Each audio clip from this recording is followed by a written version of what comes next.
hadn't left my apartment in over a week. Not because the outside was dangerous, though the world beyond my door had begun to feel distant and unreliable, but because the inside no longer felt neutral. It wasn't hostile, it was attentive, like a space that had learned my habits and adjusted itself accordingly. At first it was subtle.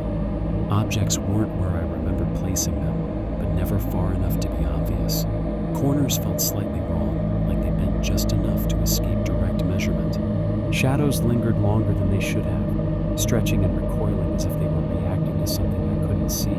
Even the air felt wrong. Sometimes it felt like it reached my lungs before I was ready to inhale. Other times it lagged behind, forcing me to wait for my own breath to arrive. That's when the counting returned. Not as numbers, not as something I could follow. It came layered, clicks, pulses, soft internal rhythms that didn't belong to my body. Some were slow, methodical, almost instructional. Others were sharp and intrusive, hammering behind my ribs in patterns no heart could survive. Then came the commentary. Quiet, calm, personal. You are too tense. Your hesitation is inefficient. Why are you awake at this hour? It didn't matter what I did. Every movement, every pause, every flicker of attention felt acknowledged. Observation wasn't distant anymore. It felt intimate, invasive, like something had slipped past my senses and was now watching from inside.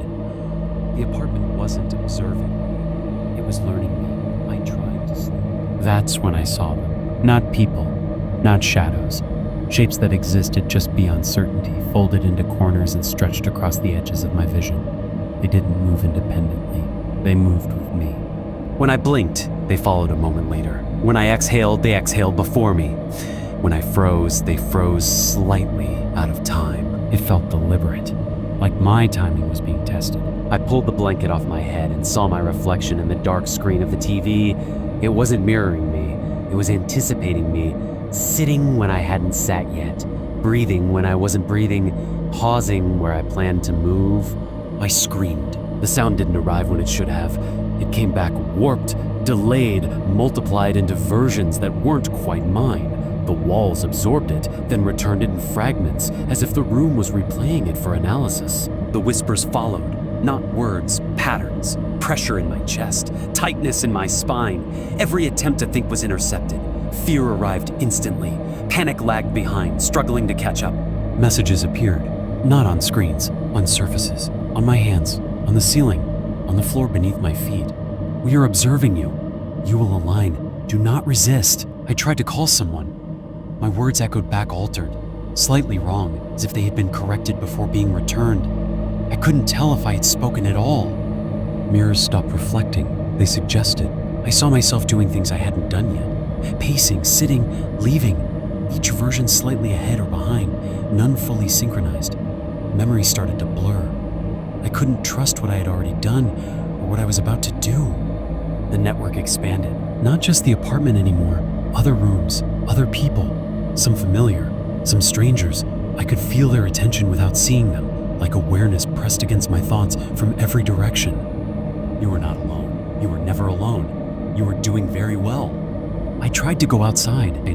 The street looked normal until I focused. Cars moved out of order. Streetlights blinked before they should have.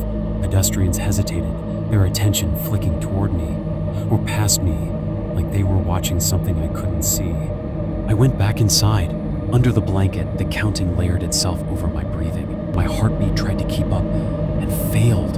The shadows multiplied. 3 now. They waited. That's when I understood. I wasn't being followed.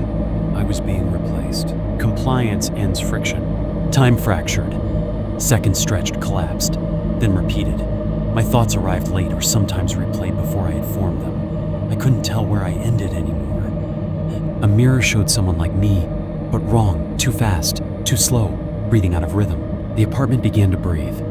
Walls expanded slightly, then relaxed. The floor pulsed under my feet. Doors shifted without sound.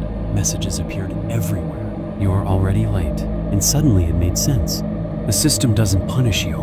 It waits, and if you fall behind long enough, it moves on without you. The world restarted. I was still here, but something important had already continued without me.